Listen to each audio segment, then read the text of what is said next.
Latest updates के लिए हमारे चैनल हलचल इंडिया को लाइक, शेयर एंड सब्सक्राइब कीजिए एंड यस, बेल आइकन को प्रेस करना मत भूलिए।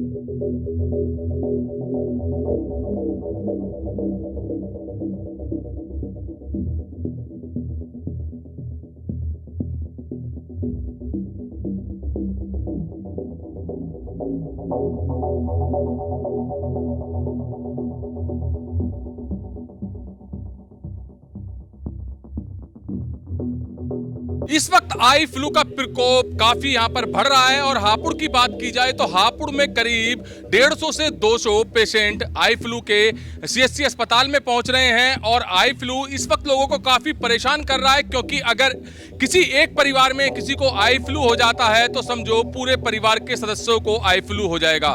बड़ी परेशानियां चल रही हैं, लोगों के फेस पर चश्मे लगे हुए हैं। जिन लोगों ने आज तक चश्मे नहीं लगाए थे वो लोग भी चश्मे लगा रहे हैं, क्योंकि आई फ्लू का प्रकोप इस वक्त सबसे ज्यादा बढ़ रहा है। और किस वजह से होता है ये आई फ्लू और क्यों होता है, कितने पेशेंट रोजाना आई फ्लू की चपेट में आ रहे हैं, डॉक्टर संजय कुमार जी हैं, आई स्पेशलिस्ट हैं, इनसे जानेंगे। सर, लगभग कितने पेशेंट सीएचसी में रोजाना आई फ्लू के आ रहे हैं? करीब 150 से 200 के बीच में आ रहे हैं। और चूँकि ये एक संक्रामक रोग है, इसलिए एक परिवार में एक व्यक्ति को किसी को हो जाता है तो वो दूसरे में संभावना होती है फैलने की। अच्छा डॉक्टर साहब, जैसे कि आप बता रहे हैं एक परिवार में किसी को हो जाता है तो इस रोग को फैलने की संभावना होती है, ये आई कांटेक्ट के जरिए ज़्यादा होता होगा, जिससे आई कांटेक्ट हो जाते हैं फिर उसको भी आई फ्लू की चपेट में आ जाएगा? हाँ, ये हवा से, जैसे किसी को जुकाम खांसी के साथ है आई फ्लू, तो जो खांसी से और जुकाम से जो ड्रॉपलेट्स निकलते हैं उनके जो हवा में फैल जाता है, ड्रॉपलेट्स छोटे छोटे कण हवा में फैल जाते हैं, उनकी चपेट में जो आएगा उससे भी हो जाएगा। और जो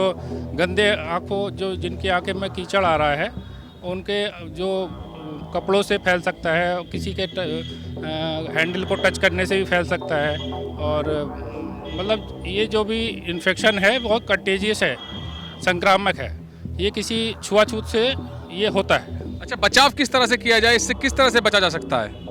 बचाव यही है कि अगर किसी को परिवार में किसी को आई फ्लू है तो उसका तौलिया, उसके कपड़े, उसको ना टच करें, गर्म पानी में धोएं, धूप में सुखाएं, तेज़ धूप में, और दूसरे बच्चों को उनसे दूर रखें। और अगर उसको जुकाम खांसी है तो थोड़ा सा उनसे दूर रखना पड़ेगा दूसरे बच्चों को। अच्छा सर, कुछ कोरोना जैसे लक्षण ही हैं, क्योंकि जैसे आप कपड़ों की भी बात कर रहे हैं, कपड़े अलग होने चाहिए, गर्म पानी से धुलने चाहिए, और छींक आ जाती है या खांसी हो जाती है तो उसके जो कीटाणु निकलते हैं उसकी वजह से जैसे कोरोना फैल जाता है, कुछ इसके भी लक्षण ऐसे ही हैं? ये एक्चुअली वायरल इन्फेक्शन है, ये जो आई फ्लू है वायरल इन्फेक्शन है। तो वायरस की जितनी जैसे जुकाम खांसी में होता है लक्षण, वैसे ही जनरली देखने में आते हैं। जैसे जुकाम हो गया, खांसी हो गया, और आँख में इन्फेक्शन, लालपन आ गया, गुलाबी रंग की हो गई आँख में दर्द वगैरह होना शुरू हो जाता है।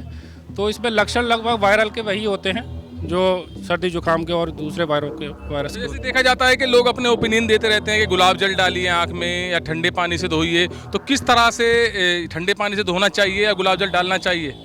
गुलाब जल तो नहीं, ठंडे पानी से, साफ़ पानी से ज़रूर धोएं, जिससे जो कीचड़ जमा है आँखों में वो उसमें ना रह के साफ़ हो जाए, जिससे ना आँख में ठीक होने में ज़्यादा परेशानी ना हो। गुलाब जल तो बिल्कुल नहीं।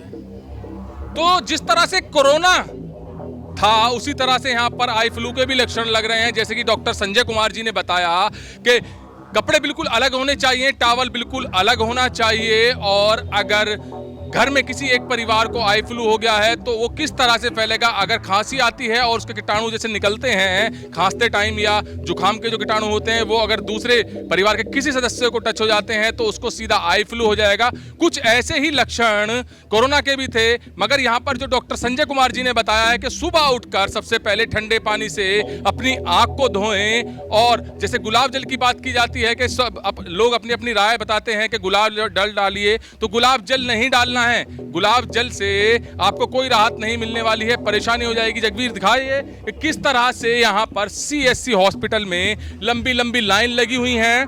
और ये लंबी लंबी लाइन जो है अनेकों बीमारियों की वजह से भी लगी हुई है, मगर सबसे ज्यादा जो यहाँ पर लंबी लाइन लगी हुई है वो लगी हुई है केवल और केवल आई फ्लू की वजह से। जैसे कि संजय कुमार जी ने बताया है कि यहाँ पर लगभग रोजाना 150 से 200 मरीज आ रहे हैं, तो ये बड़ी संख्या है।